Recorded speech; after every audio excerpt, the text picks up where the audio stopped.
మాట పలుకు తెలియనిది మాటున ఉండే మూగమది కమ్మని తలపుల కావ్యమయే కవితలు రాసే మౌనమది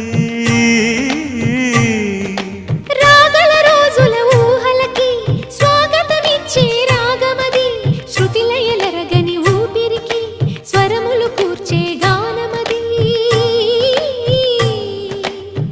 ఋతువుల రంగులు మార్చేది కల్పన కలిగిన మది భావం బ్రతుకును పాటగా మలిచేది మనసున కదిలిన